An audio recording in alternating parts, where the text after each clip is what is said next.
Okay, right. Um, we'll make a start. If there's anybody who drops in, then we'll just have to keep rolling.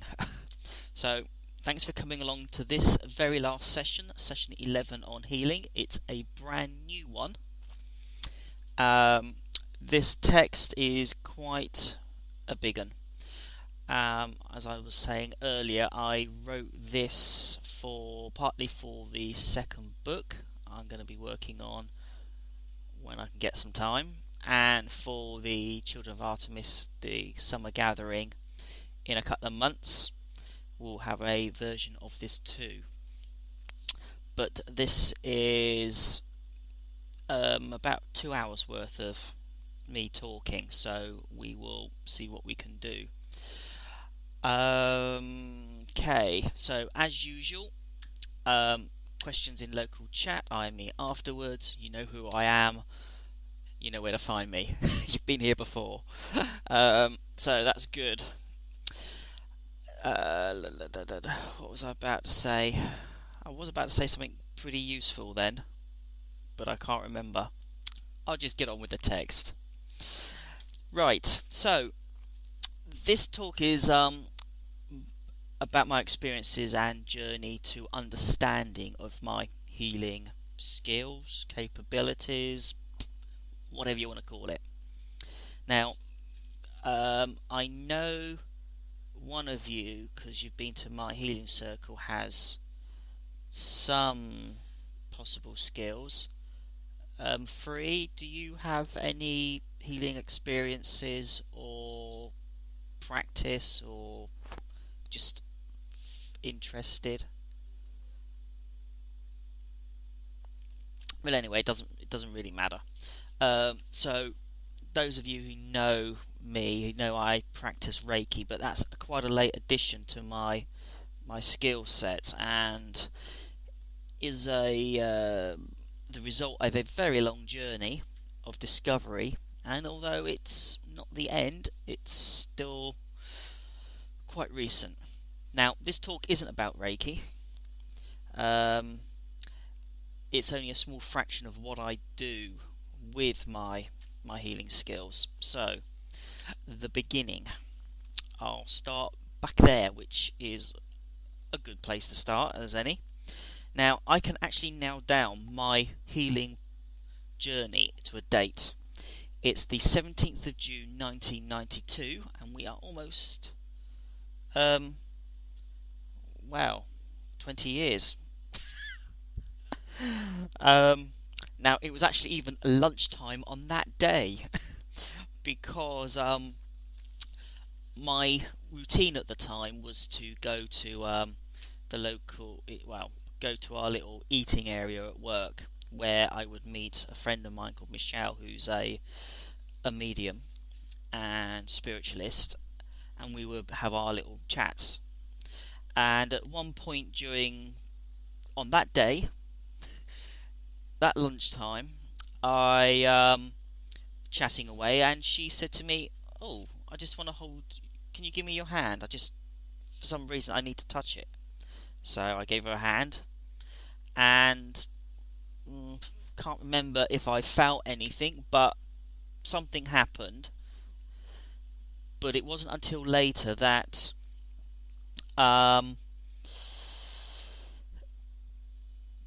some symbols appeared. One on my right hand. The one that appeared on my left was some time later. Now, that opened the door for me for healing. The symbols that appeared on the palm of my right hand, sort of dead centre pretty much, that forms with those little white dots you sometimes get when your hands are hot and you rub them and you see the pigment change. Now, on my right hand, an Egyptian Ankh symbol, the symbol of life, appeared in the white dots, and it was surrounded by a circle, about probably might be just under an inch across. This appeared, And well, it sort of shocked me, seriously freaked me, because at the time I was still early in my path then, and the it was the first, possibly most fundamental um, physical thing that had actually happened.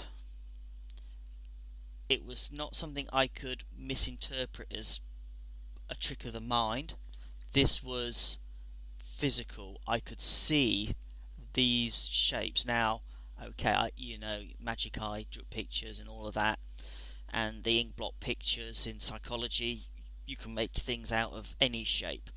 But this was very strong. This was definitely there.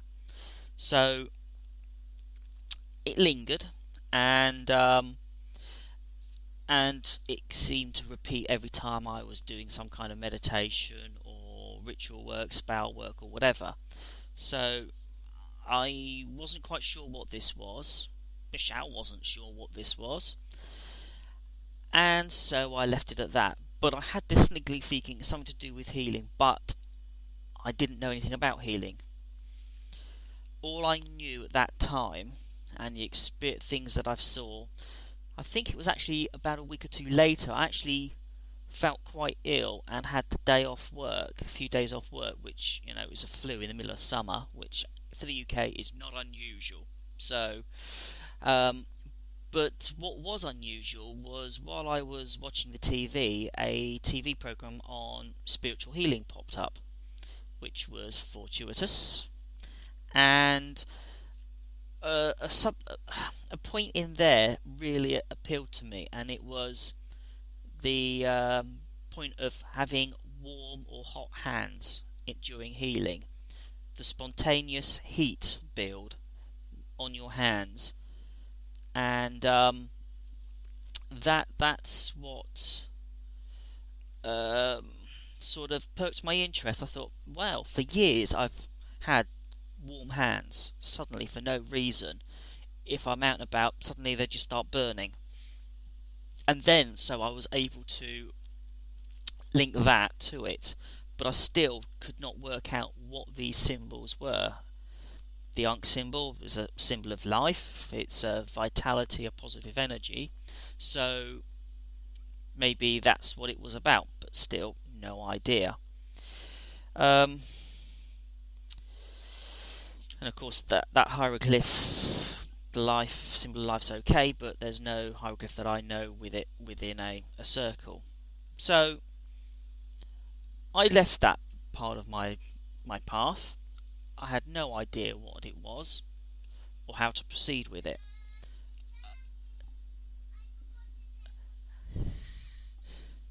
One sec.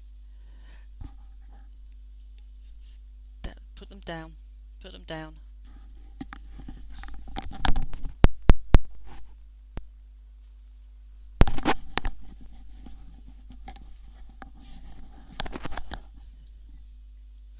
Okay. That's fine. Little one just came in and forgot he had these glasses on. went to bed. Okay, right. Just tried not to have that on the recording, but I think I have.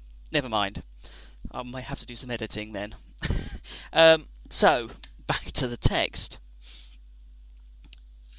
Now, what did I still pursue as a part of my healing if I had no idea what to do? Now, I did look at self-healing. That was a fairly obvious thing to try, and I had absolutely no success with that whatsoever, mainly because I didn't know what I was actually trying to do. I just thought, well, I've seen people doing healing and all they do is just put their hands on people and it sort of magically feels better. Well, I put hands on myself and, well, I didn't know what to do. Should I feel something flow? Should I try and pull something out? I don't know. So for me, that was an utter failure, and I just gave up because it just wasn't going anywhere. I thought, oh, if my hands are hit hot, does that do something? Couldn't feel anything. Then I thought, well, can you self heal? Are you pulling if your energy's flowing through you or a part of you, then you're just doing it to yourself. So there's no transference, it's just going in and then back out again. So I had all these strange ideas of what would happen. Does this make any kind of sense? I don't know. It was utterly crazy. Now, so this was, as I said, early 90s. The internet was vague, but there was still some elements of useful electronic information out there. So I did have a scoot around, and I did find some material that gave some methods for healing. So I tried them, and those I actually did have some success. Now, I did notice, and I cottoned onto this really quick, that the methods I was trying were actually very similar to methods I was already using. Even at that early point, I was working with visualization and projection. So my approach was sort of not quite spirit detachment, but yeah, spirit or life force detachment. I was physically there, and I want to be spiritually there over the other side. So the techniques I picked up were along the similar lines, and here's one example. Placing two chairs, one facing the other, and I would sit in one, and in the empty chair in front of me, I would visualize my double. And while watching this empty space, I would see my double appear. I would then visualize the area of pain. Say if it was like arm ache, then my arm on my double in the other chair would sort of swell up, or sort of I would see and feel the pain go from the physical injury to the imaginary injury over the other side. Now then, what this method suggested is once you've transferred the pain, you would then destroy the imagery, or disperse it, dissolve it, ground this duplicate, and that pain would go away with it. And I used that method for quite a few times, and it worked for me. It really worked. I found it very useful with headaches, and I think that's what the text was called, a useful way of magically curing headaches, or something daft like that. But it was brilliant, and it worked for me, and I use that frequently, as I say. Another method I was using, much along the same way, in that I would create the duplicate in front of me, but I would then take my physical hand and reach into it to pull out the where the pain is. Say if I say an arm again, I would reach to that arm and just pull the pain out of that imaginary arm and ground it straight away into the ground, which I think I've seen a few people do. That might have been on this TV program that inspired me to try that method. I think even practitioners now in the real world, not my crazy mind, do that kind of practice. So those methods still worked, but as I noticed, they follow the same methods that I generally use anyway, and that is um, distance work. Now, that was all well and good. I was having some success, but it wasn't brilliant and it wasn't conclusive. What I needed was some kind of a victim to work on, a recipient for some healing. Luckily, one night, I was at a party, and that opportunity came up. A friend of mine who'd already been talking with about my path on a regular basis, she came over to me and said, "Well, my ex-boyfriend's here, and I'm all wound up," and I could see she was agitated. So, she was a good friend. So what I did, and I'm not sure why I did this, but I was very familiar already with some old concepts called contagious and sympathetic magic, and how those two methods work. So what I did was I sat next to her. I took my ring off and gave it to her and said, "Just hold that for a little while." I then took it back, and through the connection that was formed by giving and receiving that ring, sort of contagious magic connection, I drew out her frustration, her anger or resentment, and all those negative feelings she was feeling from her, and then grounded it directly. Now, similar to the imaginary pulling out from the injured arm that I was just saying, but this was through this connection I made with the ring. Now, for some bizarre reason, that was how I did it, and strangely enough, she didn't know what I was doing, but by the time I'd finished and I felt as if everything had gone, it was probably a good 5-10 minutes, she said, "I feel brilliant," and off she went.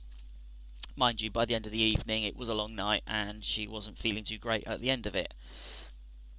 So, that buoyed up with that was my first attempt at actual healing, but again, it was distant healing, even though I was physically sat next to her.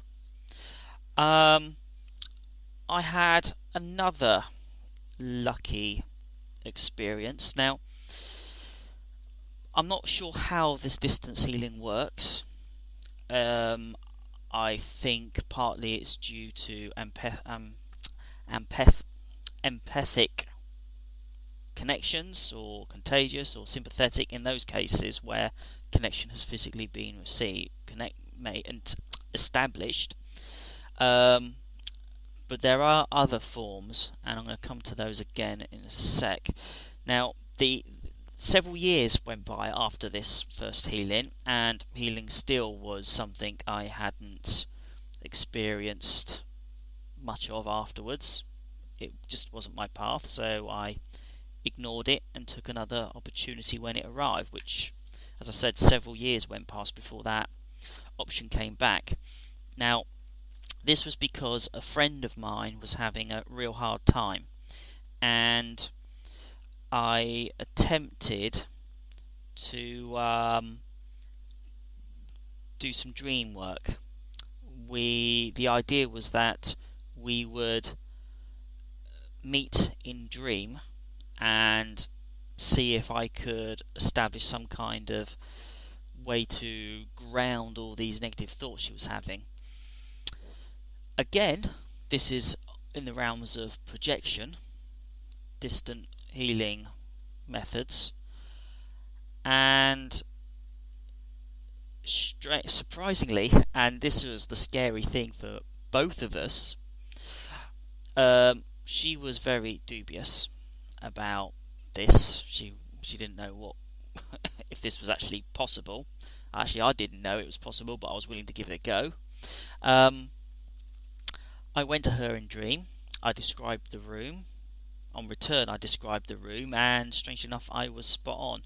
Now, again, I'm always after proof, and so I scoured all the emails and correspondence we'd had, and there was never any conversation about the decor of the room, but I described it accurately. We did achieve some kind of connection, and a healing process started to occur through this dream interaction. But again, it was still not physical healing, as I would practice now with Reiki and a few other methods I use. Now,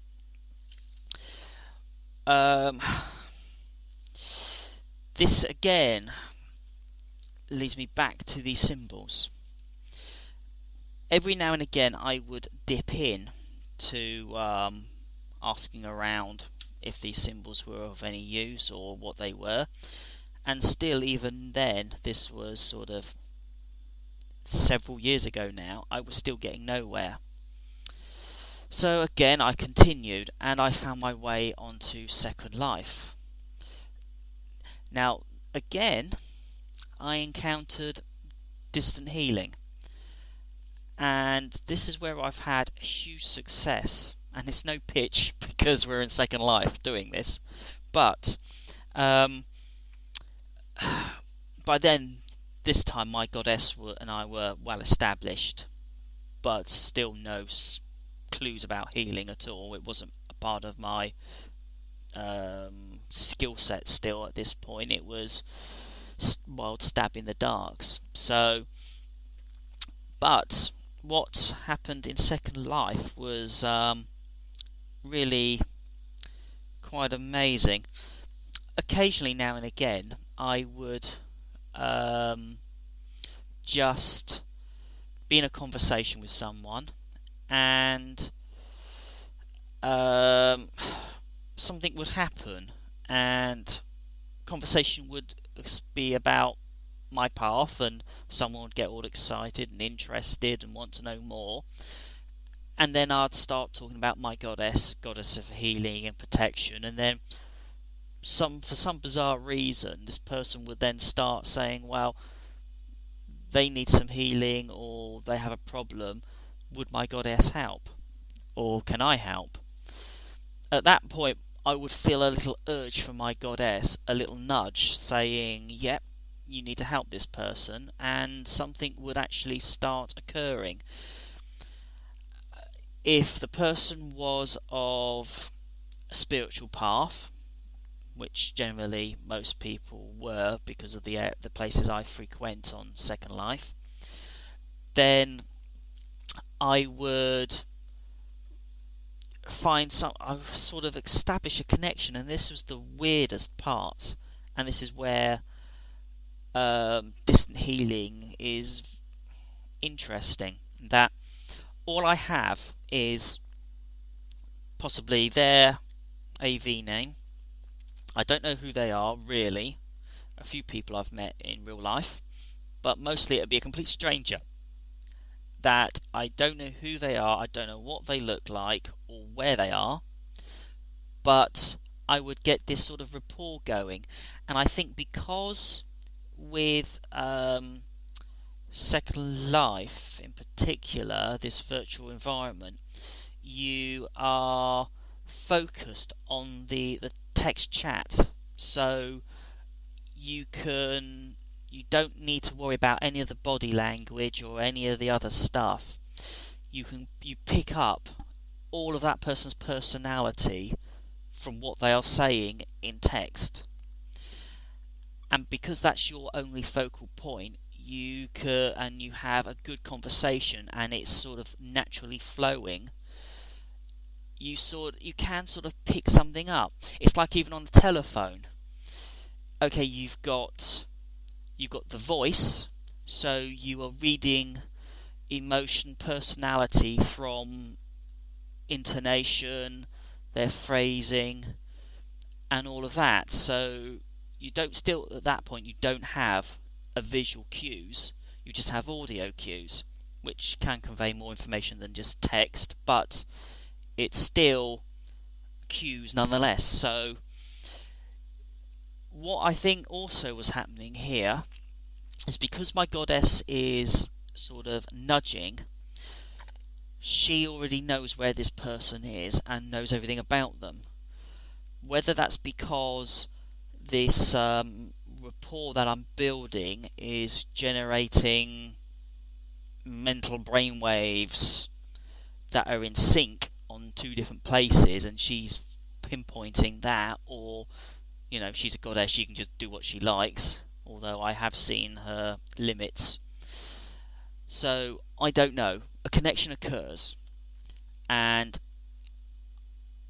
what then usually happens is that if my goddess is really wanting to do something, she will tell them, call her name, for me to tell them to call my goddess's name, and when that person does, and I've got some really amazing transcripts of this experiences, the moment they start to call her, I feel her depart. There's still a slight tingly link, but I feel her presence, focus shift, and then this person is saying, wow, this is like amazing, she's here, she's doing this. And I've had so many of those experiences that it is quite amazing. Now, you could say that some of these were loaded questions, loaded conversations, but I have a good science background. I know to be objective, and I have tried to be very objective, or be objective, because I need to validate that these experiences are real, for me at least, even if they're still psychological for the recipient, which from my experiences are, and from what I've picked up, they are not psychological even for the recipient. So something is going on, and for those that say a virtual environment you can't do any craft work, I think that's not right. Something is going on. It's quite difficult to understand if you haven't experienced it, but it is amazing, and I love it. But anyway, that's what happened there. Now, I then started doing this for a couple of years, and every now and again still this sort of events occur. So I just let it go. I just continued this way. Now, but it was still not healing as far as I'm concerned. As I say, I would usually every now and again at an opportunity ask someone or whatever about these symbols.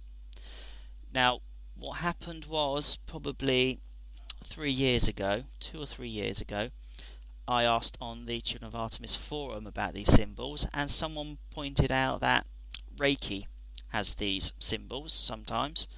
Symbols form that method, and for some practitioners they even have them visualized onto their palms of their hands. Now, I didn't think it was precisely that I was experiencing, but I thought it was a good as option as any, and I started to explore Reiki. Now, I was dubious, very unsure about this path. I've got an affinity with Japanese culture anyway. I do like it. But from some of the experiences I had with it, there was a lot of things I could pick up, and I knew I could learn from it. So I asked my goddess, should I undertake training in Reiki, even just as a means to back up what her training would be if she can be bothered to give me any. And she just shouted at me saying, do it, go do it, you got no choice, go and learn this stuff, it's important. So that lucky question at the right time, at the right place, sent me off on Reiki, and I have learnt a considerable amount that I thought I couldn't do, but it does actually work. The hands-on healing, the heat, it now seems to be making more sense what I was doing and what I wasn't doing for the last 20 years. Not to say that none of that was right, it has been useful, and some of that stuff I still practice. But still, for me, my goddess is everything as part of the process. Now, as I said, I'm not going to be trained, I'm not talking about Reiki really in here, but what I have learnt is that the energy flow is very similar. With the Reiki, it's all from a single source, a universal positive energy kind of thing. It's outside of a religious system. But the energy flow I was experiencing is very similar to the one that I feel when I'm working with my goddess, and her energy is flowing through me for healing to these people that I've done through Second Life. So it was just slightly different. I've always experienced blue light with my goddess, and I've always seen her with blue around her, and it seems to be her colour as far as I'm concerned. Whereas with Reiki, I see white, and the two seem to complement each other. It's the same energy, but just a slightly different frequency, if you want to call it that. Now, so I use both. I embrace Reiki as well as my goddess. So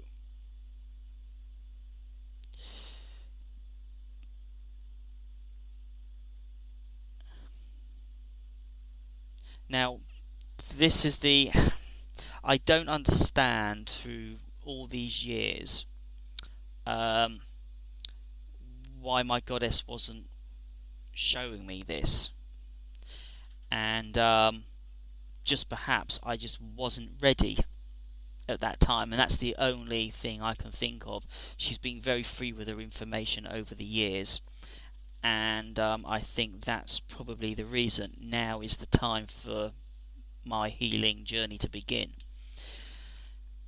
And I've picked that up from a variety of different people. This 20 years since the symbol appeared, why after 20 years does it start now? And people have said that's a usual sort of time frame for some healing to occur. Now, how does any of this apply to you? Well, it's unlikely you would have had the same experiences as me, except that I do have the strong belief that healing is anyone's capable of. I had that from the very start. The fact that I had these hot hands, but I didn't know what to do, and I didn't actively think, today I'm going to be a healer, so what do I need to do to be a healer? And as Reiki, my Reiki master says, everybody has healing capability. With Reiki, it's just the attunements that unlock the door. And we're possibly the same for any other healing system. So it's just a matter of finding that key. For me, it was right time in right place, and for other healers that I've spoken to, it was the same for them. So perhaps you can't actively go out and say, I want to be a healer. You've got to just let it happen and let it show you when you need to pick it up. And it could be staring at you in my case, like for 20 years, taunting me before that button was pressed, that door was opened. But it's still there, and it doesn't hurt to experiment. Don't think I've caused myself any harm. I have picked up, and this was fairly early on in the healing experience, was you could use your own energy force, your own life force to heal, but it can cause you damage. And I picked that up on really early on. I'm not sure where I picked it up, probably from these early internet texts I had. But and I know I tried that, and I think that's probably where the self-healing may have just ground to a halt, because I was using my own energy and not channeling like I would do now. I've had great success on self-healing. It works. Now I've learned those techniques. So it's, I would say, go and just play and explore those healing options. Just try different things, and you may get the right one at the right time that opens it up for you and thinks, light bulb on, this is the way to do it. Whether you need the assistance of a god or a goddess, don't know. It worked for me, so that's just me, and I'm a bit odd at times. So what other skills can be useful that you can learn? Well, meditation skills are vital. They pop up they're just generally a good skill to have. So I would suggest developing your meditation skills. Whatever main meditation methods you find useful. Guided meditation if you want, fine, do that. Any kind of trance work is useful. Other forms of healing you can look at. Now, I'm not a herbalist, so I don't touch any of that kind of stuff, because I could probably do myself more harm than good. Healthy lifestyles. Other things can create a healing environment, a healing sensation. Comfort food, not necessarily good for the body, but it's good for the mind and the emotion, and if that kick-starts someone's healing process, then that's good enough as well. Then you also have any other psychological methods of healing that you want to apply. It's all useful. Now, all healing is not pure. I've been talking mostly about energy healing through channeling of my goddess, or by calling on Reiki source or whatever you want to use. But other healing methods are viable. There are spells. I haven't experienced any under, say, a Wiccan path or any other magical path except my own. And for me, there's a lot of material.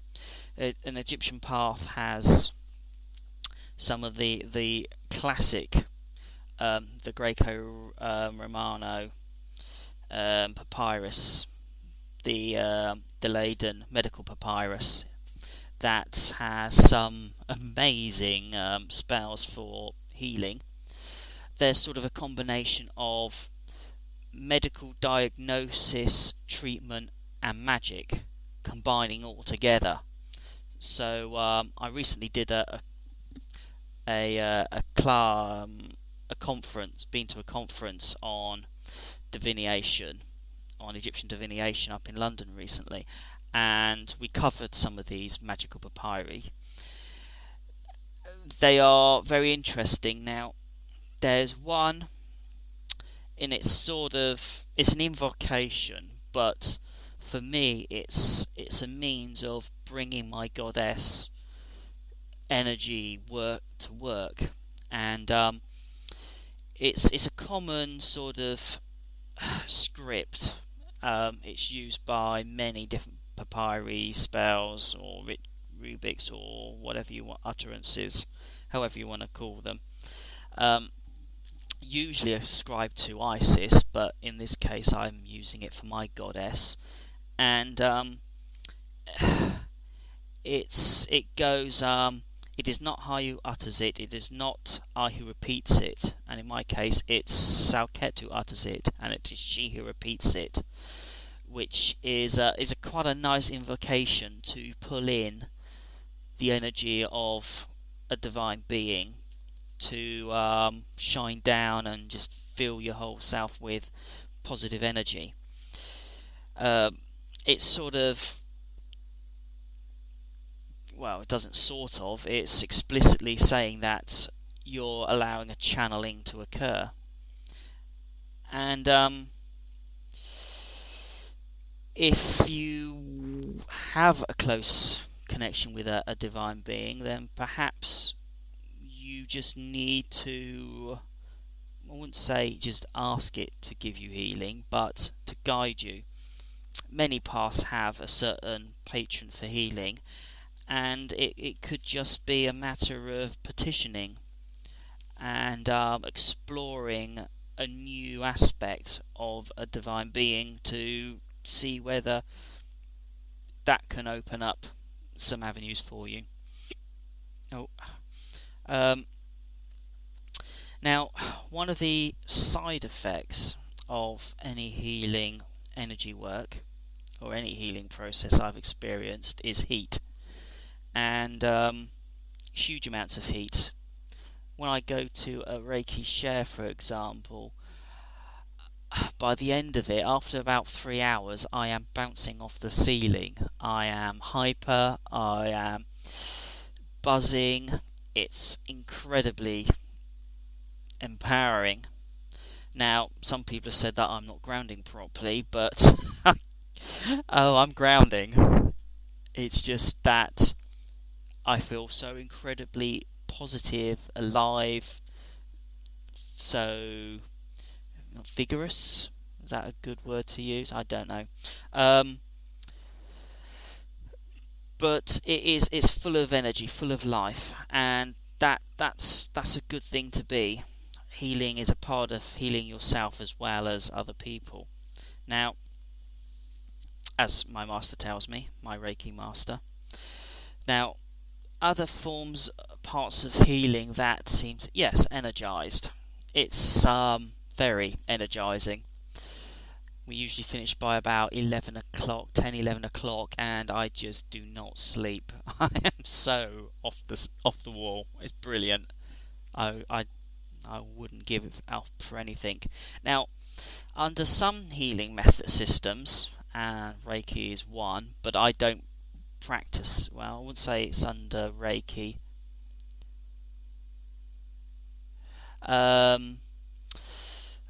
Is energy center working. Now, I've not explored this, chakras or whatever you want to call them under whatever system. Now, I don't use them. They don't form a basis within my path at all. So, I know I explored those areas early on when I explored Tantra and Chakra and a variety of Eastern systems where these things seem to pop up more. They appear in the Reiki because it's it's partly a Buddhist system, partly Buddhist system. So I have, although it's Japanese Buddhism or whatever. So I'm not really familiar too much with them. But what I have learned over the years from reading, not from practice, as I say, I don't use him, that energy work on the energy centers is a delicate process, and I would probably advise not to directly stimulate. That's pretty much all my experience in chakra has gone there. That's all I know. I've read quite a lot of text, and it doesn't suggest direct accessing them. But I think this very last sentence I can probably read verbatim. This is a lifelong path. Listen to yourself, explore and unlock that potential in yourself, and then do what you need to do.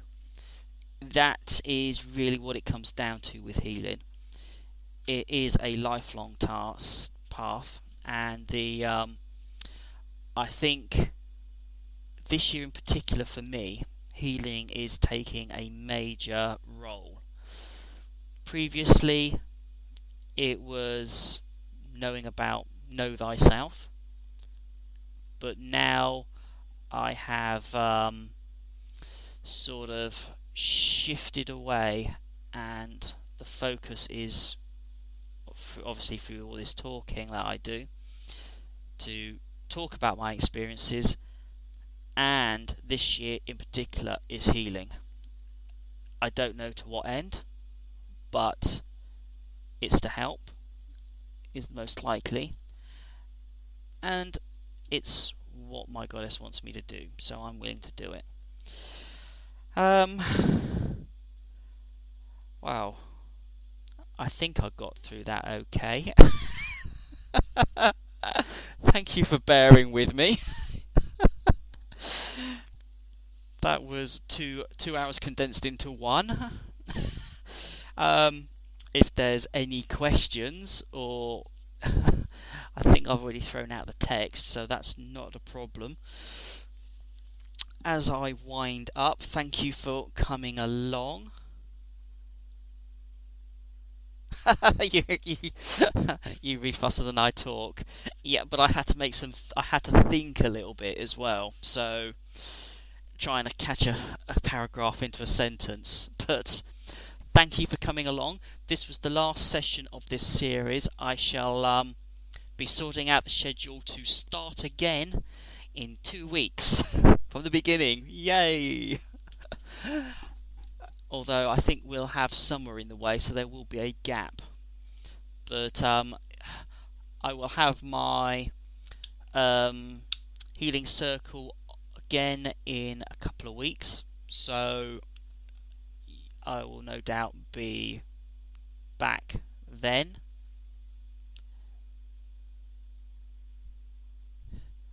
Oh yes, well, what was it? 10. There was the podcast 2 weeks ago I did. If you find it on the website, the podcast is there, so you can catch that. So I'll be recording the next few. I'll be recording again the rest of them. But thank you for coming. It was a good run. Yay! Next outing will be an Artemis Gathering for this one, or a variation of it anyway. Yes, happy dance. Okay, I shall stop the recording.